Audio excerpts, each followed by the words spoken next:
여러분 예수 그리스도를 믿는 여러분 기독교와 여러분 세상 종교와의 차이가 여러분 무엇인지 아십니까? 인본주의로부터 시작된 세상 종교, 인간이 만들어낸 세상 종교는 무엇에 관심과 초점이 맞춰져 있습니까? 세상 종교는 내가 어떠한 존재가 되어야 하는지, 내가 어떻게 변화되어야 하는지 그것에 관심을 두고 있지 않습니다. 오직 내게 주어진 상황과 환경이 어떻게 변화되느냐에 초점을 두고 있습니다. 내가 믿는 신의 도움으로 성공하고 병에서 고침받고 돈을 많이 버는 것, 이러한 내 상황과 환경의 변화에 초점을 두고 있습니다. 그러나 예수님은 우리에게 어떠한 존재가 되어야 하는가에 대해 말씀하고 있습니다. 성령으로 거듭나야 한다. 새 사람이 되어야 한다. 하나님의 사람으로 변화되어야 한다. 하나님이 이렇게 우리 존재 자체의 변화에 대해서 말씀하고 계십니다. 여러분, 오늘 본문 말씀은 예수님께서 죽음에서 부활하시고 다시 승천하시기 전 제자들에게 하신 말씀입니다. 주님은 제자들에게 하나님 아버지께서 약속하신 그 성령을 기다리라고 말씀하셨어요. 그때 제자들은 이 예수님께서 하신 말씀을 듣고 다시 여러분은 어떻게 물어보았습니까? 사도행전 1장 6절의 말씀을 보면 우리 함께 봉독하겠습니다. 주께서 이스라엘 나라를 회복하심이 이때니까. 아멘. 여러분, 지금 제자들의 관심이 어디에 있습니까? 그들은 예수님으로 인해서 자신의 상황과 환경이 변화되기를 여러분 기대하고 있었습니다. 제자들은 성령이 임하실 때 로마에 의해 억압받고 있는 이 이스라엘 나라의 회복을 기대하고 있습니다. 제자들은 자신의 내면의 변화보다는 외적인 상황과 환경이 변화되기를 소망하며 기대했던 겁니다. 이렇게 제자들이 이스라엘의 회복의 때가 이때입니까? 라고 묻게 될 때 예수님은 오히려 이것은 너희가 알 바가 아니야. 이것은 너희가 관심 가질 것이 아니다 라고 그렇게 말씀하셨습니다. 예수님은 우리의 상황과 환경이 변화되는데 관심을 두지 않으셨습니다. 우리의 존재 자체의 변화에 대해서 마음을 두시고 말씀하셨습니다. 사도행전 1장 8절 말씀 함께 봉독하겠습니다. 오직 성령이 너희에게 임하시면 너희가 권능을 받고 예루살렘과 온 유다와 사마리아와 땅끝까지 이르러 내 증인이 되리라 하시니라. 아멘. 여러분, 성령이 임하시면 외적인 환경의 변화가 아니라 너희가 권능을 받고 너희가 내 증인이 될 것이다 라고 말씀하셨습니다. 주님은 우리 존재 자체의 변화에 초점을 두고 말씀하고 있습니다. 즉 예수님은 하나님께서 약속하신 성령이 임하게 될 때에 너희는 성령으로 거듭나게 될 것이다. 하나님의 생명으로 다시 새롭게 하실 것이다 라고 말씀하신 겁니다. 여러분, 주님께서 우리에게 주시고자 하시는 가장 큰 선물, 그 궁극적인 선물은 바로 성령님입니다. 사도행전 2장 38절 함께 봉독하겠습니다. 베드로가 이르되 너희가 회개하여 각각 예수 그리스도의 이름으로 세례를 받고 죄의 사함을 받으라. 그리하면 성령의 선물을 받으리니. 아멘. 여러분, 주님이 우리에게 주시고자 하시는 가장 큰 선물은 성령입니다. 여러분, 우리가 하나님께 바라는 선물과 하나님이 우리에게 주시고자 하는 선물이 서로 다른 경우가 많습니다.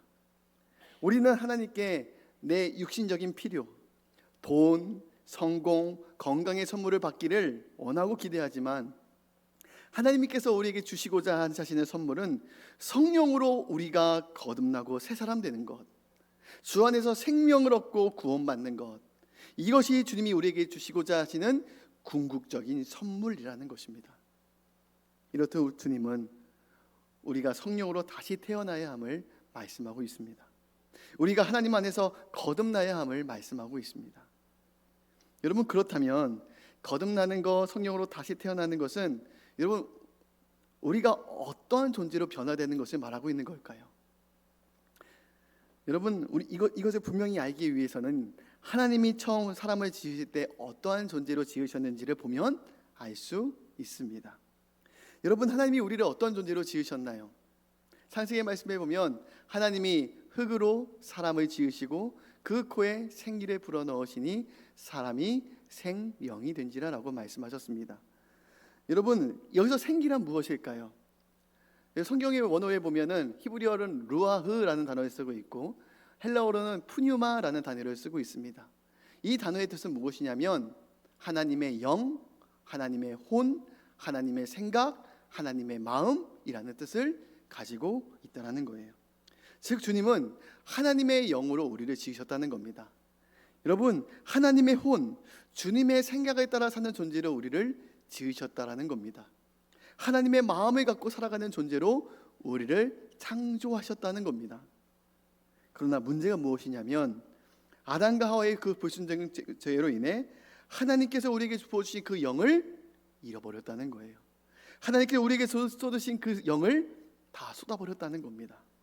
그 결과 우리 모든 사람들은 하나님의 영에 다스림 받는 존재로 살아가는 것이 아니라 하나님이 주신 생각과 마음에 따라 살아가는 것이 아니라 내 생각, 내 마음, 내 주관에 따라 사는 존재로 바뀌어지게 되었다라는 겁니다. 하나님이 아닌 내가 내 삶의 주도권을 가지고 살아가게 되었습니다. 하나님이 주신 생각과 그 말씀의 가치관에 따라 살아가는 것이 아니라 내 욕심, 내 마음대로, 내 정욕대로 살아가게 되었다라는 겁니다. 즉 내가 내 삶의 왕이 되었다는 겁니다. 여러분, 내가 내 삶의 왕이 되었다라는 것은 무슨 말일까요? 무슨 의미일까요? 그것은 내 삶의 모든 옳고 그름의 기준과 그리고 판단의 기준이 하나님의 말씀이 아니라 내 생각, 내 감정, 내 뜻이 모든 판단의 기준이 되어버렸다는 것입니다. 하나님이 선하다고 여기는 것을 선하게 여기고 하나님이 아름답다고 여기는 것을 아름답게 여기고 하나님이 죄라고 여기는 것에 대해서 악하다고 여겨야 되는데 우리의 삶의 모든 기준이 하나님이 아니라 내가 되어버렸습니다. 그래서 내가 원하고 내가 즐겁고 내가 만족하면 그것이 선이 되는 거예요. 반대로 내가 마음에 들지 않고 내 생각과 다르면 그 모든 것은 다 악이 되는 거예요. 이것이 하나님의 영을 잃어버린 자의 모습입니다. 하나님의 생명을 잃어버린 자의 모습이라는 겁니다. 여러분, 성경은 교회 안에 거듭난 자와 거듭나지 않은 자가 있다고 분명히 말씀하고 있어요. 하나님은 마지막 때에 양과 염소로 구분한다고 말씀하셨습니다. 여러분, 이 말씀은 교회에 있는 사람과 교회 밖에 있는 사람을 빗대어 말씀하신 것이 아니라 교회 안에, 성도들 안에 양과 같은 성도가 있고 염소와 같은 성도가 있다라는 겁니다. 예수님은 마지막 때에 쭉정이와 알곡을 구분하듯이 거듭난 자와 거듭나지 않은 자를 구분하듯이 교회 안에 양과 염소를 구분하시겠다고 말씀하셨습니다. 마태복음 25장 32절 33절 함께 봉독하겠습니다. 모든 민족을 그 앞에 모으고 각각 구분하기를 목자가 양과 염소를 구분하는 것 같이 하여 양은 그 오른편에 염소는 왼편에 두리라. 아멘. 여러분, 양과 염소의 차이가 무엇입니까? 양은 목자의 음성을 듣고 목자의 음성을 따라갑니다. 내 고집대로 나아가지 않습니다. 또한 양은 죽기까지 순종합니다. 유대인들이 제사를 위해서 어린 양을 잡게 되면 양은 자신이 죽을 것을 알면서도 저항하지 않는다고 합니다. 유대인들이 양이 잡게 되면 자기가 칼로 죽임을 당하고 피를 흘리고 있음에도 불구하고 어떠한 신음소리도 내지 않고 순종하며 그 모든 죽음을 다 받아들인다는 겁니다. 여러분, 일반적으로 소나 돼지는 자기가 죽을 것을 알고 슬피 우며 그대로 돼지 멱다는 소리를 하며 강하게 저항하는데 이 어린 양은 하나님의 말씀 앞에 죽기까지 순종한다는 겁니다. 여러분, 그러나 염소는 어떻습니까?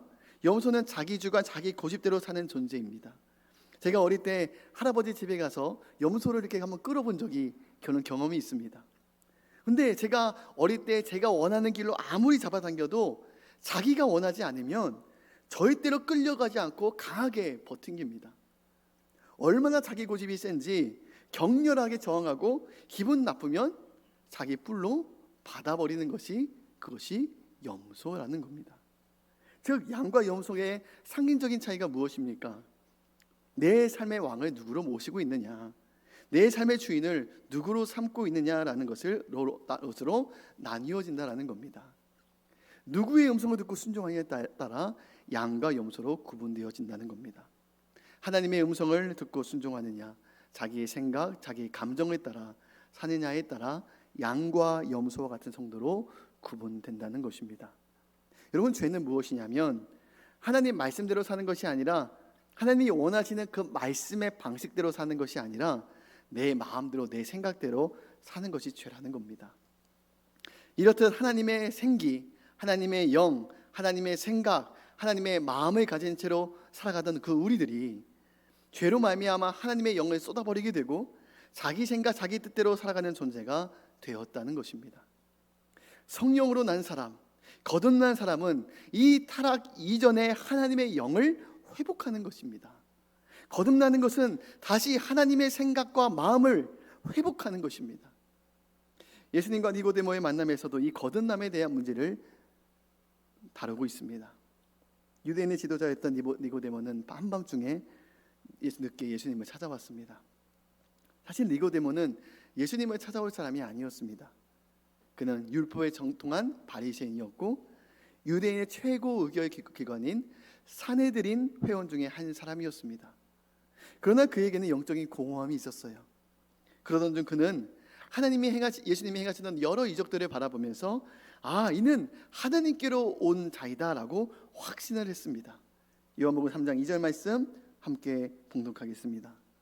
그가 밤에 예수께 와서 이르되 라삐여, 우리가 당신은 하나님께로부터 오신 선생인 줄 아나이다. 아멘. 예수님은 이러한 니고데모를 향해서 거듭남에 대해서 말씀해 주셨습니다. 너희가 물과 성령으로 거듭나지 아니하면 하나님의 나라를 볼 수 없을 뿐더러 하나님 나라에 들어갈 수도 없느니라 라고 말씀하셨습니다. 여러분, 요한복음 말씀에 보면, 요한복음 3장 5절의 말씀에 보면 이렇게 고백하고 있습니다. 함께 우리 봉독하겠습니다. 예수께서 대답하시되 진실로 진실로 내게 이르노니 사람이 물과 성령으로 나지 아니하면 하나님의 나라에 들어갈 수 없느니라. 여러분, 니고데모는 이 말씀을 듣고 충격에 빠졌어요. 왜냐하면 자신은 혈통적으로 아브라함의 자손이기 때문에 당연하게 하나님의 나라에 들어갈 줄로 생각을 했는데, 예수님은 하나님의 나라에 들어가기 위한 자격으로 거듭남에 대해서 말씀하고 있는 거예요. 예수님은 니고데모에게 너가 거듭나야 된다, 다시 태어나야 된다, 새 사람이 되어야 된다라고 말씀하십니다. 여러분, 거듭나는 것은 완전히 새로운 존재가 되는 거예요. 완전히 새로운 피조물이 되는 겁니다. 단순히 나의 생각이 조금 바뀌고 나의 생활 방식과 습관이 조금 바뀌는 것이 그런 정도의 수준이 아니라는 겁니다. 완전하게 새로운 존재, 하나님의 사람으로 변화되는 것입니다. 성령의 사람으로 변화되는 것입니다. 고린도후서 5장 17절 말씀 함께 봉독하겠습니다. 그런즉 누구든지 그리스도 안에 있으면 새로운 피조물이라, 이전 것은 지나갔으니 보라 새 것이 되었도다. 아멘. 사실 니고데모는 예수님이 그 행하신 이적을 바라보고 나왔습니다. 예수님이 병든 자를 고치시고 귀신들을 쫓아내시는 그 놀라운 이적을 보면서 예수님을 인정한 겁니다. 그는 예수님으로 인해 자신이 처한 상황이 바뀌고 처지가 바뀌고 환경이 바뀌어지는 그 표적을 기대하고 나온 겁니다. 예수님은 이러한 니고데모를 향해 믿음 생활에서 가장 중요한 것은 어떠한 내 상황과 환경이 변화되는 것이 아니라 우리의 속사람이 변화되는 것임을 말씀하고 있는 겁니다. 여러분, 세상적인 종교는 사람이 바뀌는 것에 관심을 두고 있지 않습니다.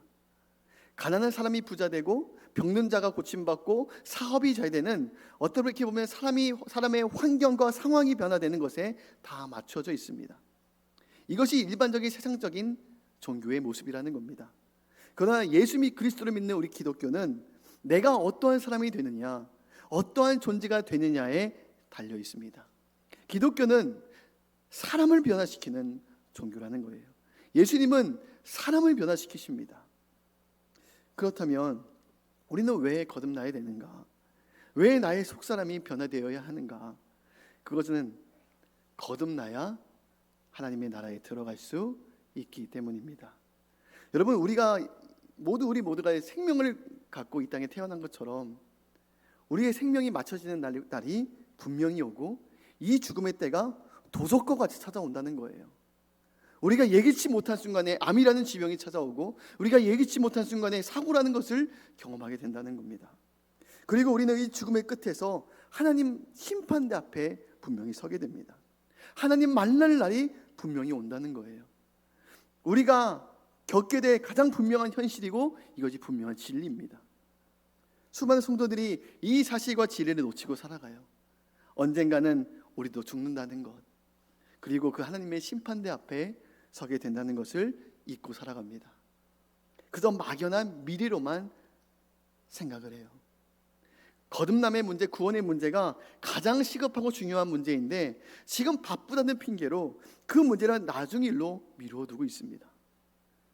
그러면서 말하기를 젊은 시절에는 내 마음대로 세상과 죄를 즐기며 살다가 죽음 직전에 예수 믿으면 되지 않겠느냐라고 그렇게 말을 하기도 합니다. 물론 하나님께서 마지막 죽기 직전에 회개할 기회를 주시고 예수님을 영접할 기회를 주시면 이것도 가능하다고 생각을 합니다. 예수님께서 십자가에 달리실 때 좌우에 달린 두 죄인들이 있었습니다.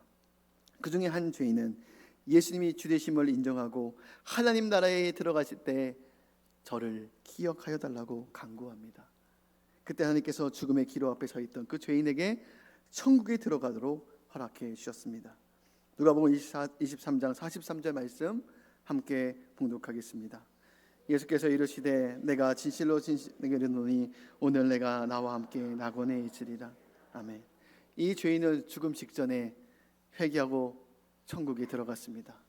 여러분, 어찌 보면 그냥 어려서부터 예수님 안에서 교회의 울타리 안에서 고상하게 사는 것보다 세상에 나가서 단맛 쓴맛 다 경험해보고 나중에 돌아와도 좋을지 모릅니다. 그러나 그 기회가, 그 회개할 기회가, 예수님을 영접할 기회가 우리에게 다시 주어질지는 장담할 수 없습니다. 그렇지만 혹시 우리가 하나님을 잠시 떠나게 될지라도 하나님이 여러분들을 분명히 사랑하셔서 하나님을 떠나 있는 우리를 반드시 돌아오도록 만드실 겁니다. 하나님이 어떻게 해서라도 우리 인생에서 가장 큰 실패와 좌절과 쓴맛을 겪게 하서라도 하나님을 떠난 성도들을 반드시 하나님의 품으로 돌아오게 하실 겁니다. 이렇게 고난의 쓴맛을 경험하고 돌아오지 마시고 늘 하나님 안에 거하는 것이 가장 축복인 줄을 믿으시기 바랍니다. 이처럼 누구에게나 죽음이 임하고 그 이후에 심판대 앞에 서게 됩니다. 이 심판대는 너무나도 두렵고 떨리는 자리예요. 우리가 영원한 지옥불에 던져지느냐 아니면 하나님이 거하시는 영원한 천국에 들어가느냐, 이것이 결정되는 너무나도 두렵고 떨리는 자리입니다. 여러분, 우리가 예수 믿는 것은 단순히 도덕적인 윤리적인 사람이 되기 위해서 예수 믿는 것 아닙니다. 여러분, 착하게 살려고 예수 믿는 것 아닙니다. 이 험준한 이 세상 가운데 하나님의 도움과 능력을 얻기 위해서 단지 그 이유 때문에 예수 믿는 것 아닙니다. 내 마음의 의지처로 삼기 위해서 예수 믿는 것 아닙니다. 예수 믿는 것은 하나님 앞에서 나의 모든 죄를 사함받고 그 죄로 인한 사망과 지옥 형벌에서 구원받기 위해서 우리가 예수를 믿는 것인 줄로 믿습니다. 영원한 하나님의 심판이 있어요. 영원한 지옥 형벌이 있어요. 여기에 있는 모든 성도들이 꼭 예수 믿고 천국 가야 될 줄로 믿습니다. 여기 모인 모든 성도들 중에는 때로는 교사로, 찬양대로, 속장으로, 선교회로, 전도대로 다양하게 섬기는 분들이 있습니다. 그런데 우리가 교회에서 섬기는 이러한 봉사로 우리가 천국 가는 것이 아님을 우리는 분명히 압니다. 우리가 하나님을 위해서 조금 봉사했다고 그 일로 우리의 모든 죄가 덮어지는 것도 아닙니다. 봉사는 그저 하나님께 받은 그 구원의 은혜와 감격으로 섬기는 거예요. 내가 만난 하나님, 나를 죄에서 구원하신 하나님, 나를 아시는 하나님을 알지 못하는 사람에게 이 하나님을 전하고 싶은 마음으로 섬기는 거예요. 우리가 교회에서 조금 섬겼다고 그것 가지고 하나님 앞에 내세울 수 없습니다. 그것 가지고 사람들 앞에 의시될 수 없다라는 겁니다. 그런데 교회를 봉사는 열심히 하는데 내게 구원받은 믿음이 없다, 내가 거듭나지 못했다고 한다면 우리는 교회에서 아무리 잘 열심히 섬긴다 할지라도 아무 소용이 없습니다. 내 안에 텅 비어 있는데 어떤 선한 것을 흘려보낼 수 있겠습니까? 그래서 우리는 먼저 거듭나야 한다는 겁니다. 우리는 하나님의 영으로 새 사람이 되어야 한다는 겁니다. 하나님의 성령의 다스림 받는 사람이 되어야 한다는 겁니다. 하나님의 생명을 가진 자가 되어야 합니다. 우리가 천국에 들어가려면 예수님이 어떻게 해야 한다고 말씀하고 계십니까? 거듭나야 한다. 예수님의 생명으로 다시 태어나야 한다. 여러분, 천국 가는 열쇠가 무엇입니까? 천국에 들어가는 자격이 무엇입니까? 성령으로 거듭났느냐라는 거예요. 우리가 예수의 생명이 우리 안에 있느냐라는 겁니다. 예수의 생명은 바로 주님이 흘리신 피 보혈인데, 우리는 우리에게 생명을 주시는 그 주님의 보혈, 우리의 모든 죄를 덮어주시는 그 보혈이 우리 안에 정말 흐르고 있느냐라는 겁니다. 그 보혈에 우리가 인치심을 받았느냐라는 겁니다. 여러분, 하나님께서 애굽 땅에 10가지 재앙을 쏟으셨습니다. 그 마지막 10번째 재앙이 어떤 재앙이었습니까? 사망과 죽음의 재앙이었어요. 하나님이 죽음의 사자를 애굽 땅에 보내셨습니다. 이 죽음의 사자는 공의로 심판하시는 주의 영이었어요. 이 죽음의 영, 공의의 사자가 이 애굽 온 땅을 지나가게 될 때 이스라엘 백성들은 그 죽음의 심판에서 제외되었나요? 그 심판에서 여러분 열외되었나요? 하나님의 공의로운 심판 앞에서 이스라엘 백성들도 자유로울 수 없었습니다. 과연 이스라엘 백성들이 죄가 없었을까요? 애굽 사람들보다, 세상 사람들보다 조금 죄를 덜 지어서 구원받았나요? 아니라는 겁니다. 하나님 앞에서는 다 똑같은 죄인일 뿐이에요. 여러분, 우리는 늘 다른 사람들을 비판하고 정죄하는 그런 죄인이에요.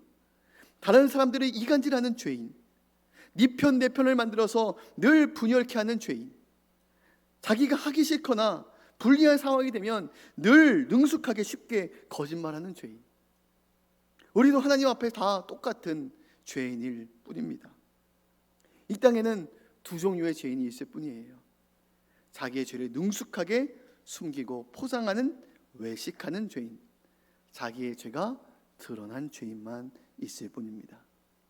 그런데 우리는 자기 나름의 기준을 세우고 의로운 사람, 죄인인 사람을 구분합니다. 그러면서 교회에 다니는 나는 세상 사람들에 비해서 괜찮은 사람이야, 나 정도면 거룩한 사람이야, 나 정도면 깨끗한 사람이야 라고 생각을 합니다. 그래도 예수 믿는 나는 다른 세상 사람들처럼 그렇게 방탕하게 살아가고 있지는 않지, 어느 정도 절제하며 나름 착하게 살고 있잖아 라고 생각을 합니다. 그런데 하나님 보시기에는요, 다 도토리 키재기라는 거예요. 여러분, 하나님 보시기에는 예수님의 피가 필요한 다 똑같은 죄인이라는 겁니다.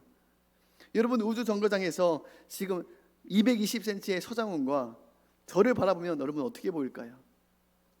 우주 정거장에서 보면 220cm나 170cm나 점 하나로 보일 뿐입니다. 그냥 우리 눈높이에서 볼 때에는 220cm와 170cm가 엄청나게 차이가 크게 나 보이지만 하나님 보시기에는 다 똑같은 죄인일 뿐이라는 겁니다. 여러분, 예수님께서 사역하실 때 가장 많이 질책하고 책망하신 사람이 누구였습니까? 몸을 파는 창녀였습니까? 사람들을 속여 돈을 착복했던 세리였나요? 유부남과 바람나서 간통한 여인이었나요? 아니었다는 거예요. 당시 유대인들은 가늠하다 잡힌 여인, 로마 편에 서서 민족의 등골을 빼먹는 세리, 창녀들이 죄가 많은 더러운 죄인이라고 치부했습니다. 그러나 예수님은 바리새인들 그리고 유대 지도자들을 책망하셨어요. 그들은 사람들에게 존경받는 인물이었어요. 사회적으로 거룩하게 산다고 인정받는 인물이었어요. 그런데 그들을 향해 외식하는 더러운 독사의 자식, 마귀의 자식들이라고 책망을 하셨어요. 왜 예수님은 그들을 책망하셨을까요? 왜냐하면 예수님은 각 사람의 마음과 중심을 다 보셨기 때문이에요. 그 마음의 생각이 악한 죄로 가득 차 있는 것을 아셨어요. 겉으로 드러나지 않은 숨겨진 죄악이 많음을 주님께서 다 아셨다는 겁니다. 이처럼 거듭나기 이전에 모든 사람은 다 죄인이에요. 죄를 능숙하게 잘 숨기는 죄인과 죄가 드러난 죄인만 있을 뿐입니다. 우리 모두 예수의 피가 필요합니다. 우리는 성령으로 거듭나야 이 모든 죄가 끊어지게 됩니다. 여러분, 그렇다면 어떻게 하면 우리가 거듭날 수 있을까요? 우리가 성령의 임재를 사모해야 될 줄로 믿습니다. 여러분, 오늘 본문에서 예수님이 제자들에게 말씀하셨습니다. 예루살렘을 떠나지 말고 내게로 들어마 아버지께서 약속하신 것을 기다리라. 하나님께서 약속하신 성령을 사모하며 기다려야 한다는 겁니다. 그러면 너희는 몇 날이 못되어 성령으로 세례를 받아 거듭난 사람, 성령의 사람이 될 것이다 라고 말씀하셨습니다. 초대교회인들은 성령 받게 될 때 새 사람으로 거듭났습니다. 여러분, 지금 우리의 기도는 대부분 무엇으로 채워져 있습니까? 니고데모처럼 여러분 표적을 구하는 기도로 채워져 있지는 않습니까? 예수님이 행하신 오병이어의 기적을 보며 많은 무리들이 예수님을 임금 삼으려고 했던 것처럼 우리도 단지 나의 질병을 고쳐주세요, 세상에서 멋지게 성공하게 해주세요, 부자 되게 해주세요, 이것만을 구하고 있지는 않습니까? 우리는 어떠한 내 상황과 환경의 변화만을 여러분 기도하고 있지는 않습니까? 물론 이러한 모든 기도가 나쁘다는 것은 아닙니다. 여러분, 하나님께 이 모든 것을 구하십시오. 우리가 하나님께서 이 모든 것을 허락하실 그 만한 믿음의 그릇이 된다면 우리에게 아마 이 모든 것을 후하게 주실 것입니다. 그러나 우리가 더 중요한 것, 더 근본적인 것을 구해야 한다는 겁니다. 주님, 저를 거듭나게 해주세요. 저를 변하여 새 사람 되게 해주세요. 여러분, 이것을 위해 기도해야 될 줄로 믿습니다. 또한 하나님은 말씀으로 임재하시기 때문에 우리는 성경, 하나님의 말씀을 가까이 하고 묵상해야 됩니다. 여러분, 성경은 어떻게 쓰여진 책인가요? 여러분, 사람들의 생각과 경험을 기록한 책입니까? 사람들의 사상과 철학을 담은 책이 바로 성경일까요? 성경은 하나님의 감동으로 쓰여진 책입니다. 디모데후서 3장 16절 말씀 함께 봉독하겠습니다. 모든 성경은 하나님의 감동으로 된 것으로. 그러니까 성경은 성령의 감동으로 된 것이기 때문에 우리가 하나님의 말씀을 보고 하나님의 말씀을 묵상하면 우리가 성령의 감동을 받게 되는 거예요. 그래야 하나님의 말씀대로 살고 싶어지고 그분의 뜻대로 살고자 하는 거룩한 마음들이 일어나게 되는 겁니다. 더 이상 죄에 이끌림받는 자들이 아닌 성령의 이끌림받는 존재로 변화되는 것입니다. 여러분, 이처럼 하나님 만나면 새 사람으로 변화됩니다.